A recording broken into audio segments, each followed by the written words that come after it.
It kind of stood out for me. I mean, I just really love the direction that HBCUs are heading in. He called me out. Actually, I was at a friend's game. He called me at the game, had ran in the bathroom. I was like, he just said, "Hey man," I said, "I'm going off for a ride." I was so excited. I always say best friends. I mean, we don't never fight. Everybody looks at us, it just asks, do we fight? Do we always argue? But we always, I mean, we get along. We always like boost each other. Let's just go ahead and get this out the way. Who's better? Who's better on the football field?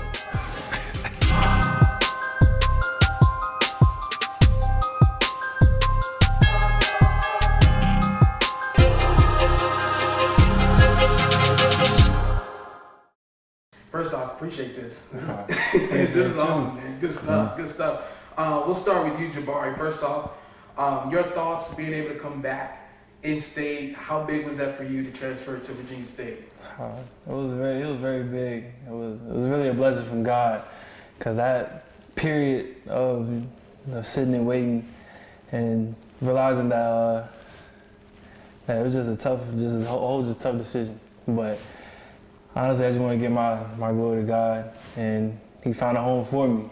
I know you had some other options too. I mean, it's nice when you have options, right? Yes, What made that the great fit? I mean, you know, especially with them having a new coach and everything coming in this year. Yeah, so I feel like it was a great fit. I believe in the head coach's vision, and me and the offensive coordinator, receiver coach, we all just had a great chemistry. It was natural, and I was around the campus, and I really enjoyed it. And I really saw myself playing there for the next 3 years. Yeah. Did you have any trepidation, or what may have been some of the trepidation of like, all right, wait a minute, do I want to go back in state, or do I want to stay away from home a little bit? I mean, when I was at Dell State, I was further away from home, but I don't know. In the beginning, I was kind of a little homesick, so it made it was a good transition coming back home. Now I'm only 2 hours. I mean, my family, they're closer, and a lot more of my family can come to my games now. Yeah, that's awesome. That's awesome. Speaking of which, what did you take away from your experience there at Delaware State? Because, I mean, obviously, you know, you were still hitting the field. Maybe not as much as you wanted to, but I'm sure you still took some positive things away from that. Yes, sir. Definitely just the whole brotherhood at Delaware State. I mean, those guys, I mean, they were rocking with me ever since I touched campus. And just really the main thing I really learned is adversity. I mean, just how to overcome adversity. Yeah. Just from the injury aspect and from not seeing this field as much as I wanted to. And just learning how to not take things for granted, but also making the most of every single opportunity you get. Absolutely. Speaking of which, HBCUs in general seem to be all on your list. When I was looking at schools you were interested in and schools interested in you, did that kind of stand out, or did that just kind of happen? You know, like, oh wow, that happened to be all HBCUs. Yes, sir. It kind of stood out for me. I mean, I just really love the direction that HBCUs are heading in. I mean, they're really starting to take over college football, especially how you know, Deion Sanders is the head coach of Jackson State, and Eddie George is the head coach of Tennessee State. And just a lot of these Hall of Famers are just giving back to the HBCUs, and they're really just heading in the right direction. And I believe that this is the future for college football. Absolutely. Speaking of the future, little bro here, what went into your decision to go to Tennessee State there? Coach called me when I came out of the military, Fort Union, and at that time, like, I really wanted to go to HBCU, like, especially see my brother and really enjoying his life up there at Delaware State. And I started my own research on HBCUs, and I was like, this is something I really want to do when I come out of school. And me and my pops were really just trying to contact Tennessee State, and then finally we got in touch with them. And then Coach George threw me the opportunity, so I took it all in. Yeah, I know you're younger, but you know who Eddie George is, yes, sir. As coach. Most definitely. Did Pops pull up the old film and be like, hey, this is the real Eddie George here? Ironically, I was already a Tennessee Titans fan, so I was excited. Yeah, wow, man. What was that conversation like when you finally got a chance to speak to him? Oh, he called me out. Actually, I was at a friend's game. He called me at the game, had ran in the bathroom. I was like, he said, hey man, I said, I went off for a ride. I was so excited. And we get to play in the Titans Stadium too, so this is all come together. How big of an impact did Jabari have on you, your decision, not only with an HBCU, but just playing sports in general? I'll never forget a state championship game when my brother had a high low ankle sprain. And then I saw him score every touchdown in that game. Like he showed me the adversity and grit and having that dog. he showed me that, and then I just really just been following his steps. To be honest with you, following his steps. I think that's a scene we'll never forget. You running around over there at Liberty University after winning that state title. I think somebody, if it wasn't you, somebody picked up Coach Bradley and was carrying him for a few yards. I mean, going from that to where you are now, to being a mentor, to being somebody that your brother looks up to, how important has all of that been for you thus far? It's been very important to me, and honestly, my brother impacts me as much as I impact him, and especially him at Brookville. Just how he just transitioned schools and he still made the best out of his opportunities, how he was a role model for all of his teammates. And it really touched me to see how much I impacted him, and as much as he took from me is as much as I take from him on the road with me. But it also means a lot too, especially just being that guy, I mean, especially like high school wise, just being that role model, just being that person to look up to, especially for the little kids. And for me to come back home and being able to represent my state yet again is just a blessing. When we talk about the rise of HBCUs, the popularity of it, he touched on, Coach Deion Sanders and Coach Eddie George there kind of spurring this on. From your mindset of being a student athlete at one of those schools now, what do you think is the kind of that stigma that people need to get past? Because we see the TV deals are starting to increase now. The visibility is increasing now. So I guess the next question is, what's next? That's missing out for folks or kids out there that's saying, hey, should I go to HBCU or should I not? One major stigma would be that it's all African American. Like, the people don't know is like HBCUs are really diverse. Like, it's everybody's there. Like, it's a tighter bond. Like, we're all connected like as one. I feel as like we're all family, like we all represent our school.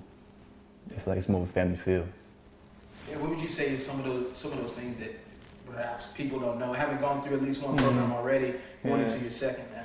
I believe it's just that overall, I can really agree with that, just that family bond, but also not really looking at it's all about just making all the NIL deals, but it's also about having a head coach that would definitely be all there for you and would do everything it takes, especially just a head coach knowing where you come from and just being able to relate to that and being able to get you to that next level. I mean, yeah, it is good having all those NIL deals. But as most people don't know, is you can get NIL deals the same way you can playing at HBCU as well as playing in the SEC or ACC. It's all about how much you put in on the field.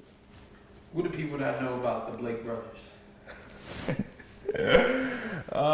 One thing is, we are, I would say best friends. We don't ever fight.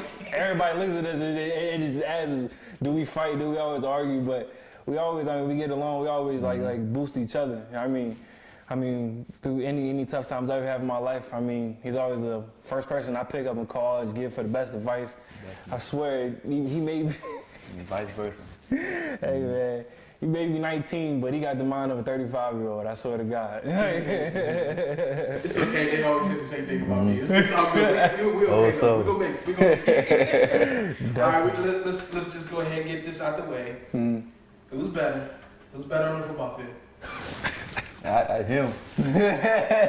Hey, man. You notice he didn't even knock it down, right? I say right now but his potential was out the roof. I'm already knowing.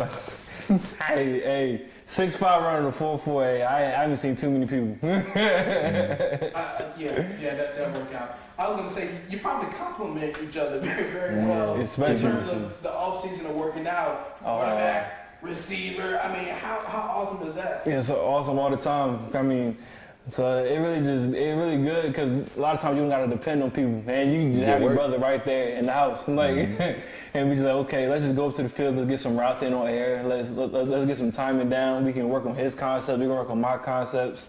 So it's just overall just great. So both of you guys are super competitive, you say. Yeah, so who winning that Madden? I'm winning Madden. QB, got that QB mind. Listen. Any other game I got him, but Madden. Any other game. But when it comes to Madden, I dissect differently. Yeah. So it's like, yeah. So I imagine you probably play with the Titans. Yeah, I play with Titans. Eagles. Oh, I play with the Eagles. Okay, interesting, man. So what other games you beat them at then? 2K, Warzone, don't matter. GTA, I give it to game. him. I give it to him. Any other game but Madden. Any other game with Madden. Any other game with Madden, you got me. Maybe sometimes the 2K if I'm having a good day. Yeah. Oh my goodness. So now you put a little bit of stress on the family, right? Because you talk about you're kind of close to home. You know, I'm out there. It's a bit long of a drive for to come out that way. What's gonna happen here? How are we gonna divvy this up? Rotate weekends, something like that. Yeah, most likely, yeah. Because how we did it when I was at Delaware State and then my brother was at Tennessee State. My mother, she either came to my game, my father went to his game, or flipping just like that. But hey, maybe by weekend they both come together. Hey, possibly I might be able to come up there and watch him play. So, what do you? And I'll ask you both individually. What do you hope comes out of your entire experience? But yeah, what do you hope people learn from you in your journey? I just hope people learn from me is really just to always bet on yourself. And just always remain confident in just your decisions. And to be honest with you, just not afraid of being who you are. And my biggest thing is I just want everybody to look at me and realize is that adversity always makes and breaks people.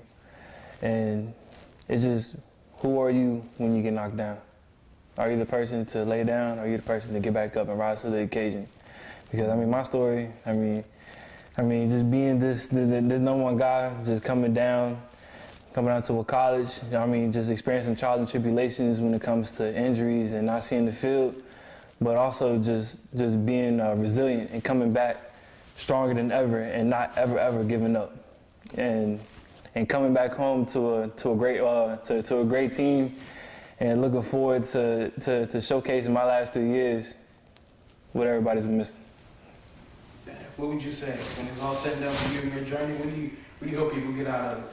I say just stay patient. Is what your time gonna come. Your time will come. Just keep grinding. Ignore the outsiders. Always ignore the outsiders. It's gonna people down you in your journey. You just gotta just stay goal focused and just stay disciplined. Because discipline takes you a far away when motivation runs out. So you gotta just stay with tunnel vision and really just focus on what you want to do with your life, and then eventually like, hard work gonna pay off. You miss anything? Very nice that you would give out to any kid listening up to you. Keep working. Keep working.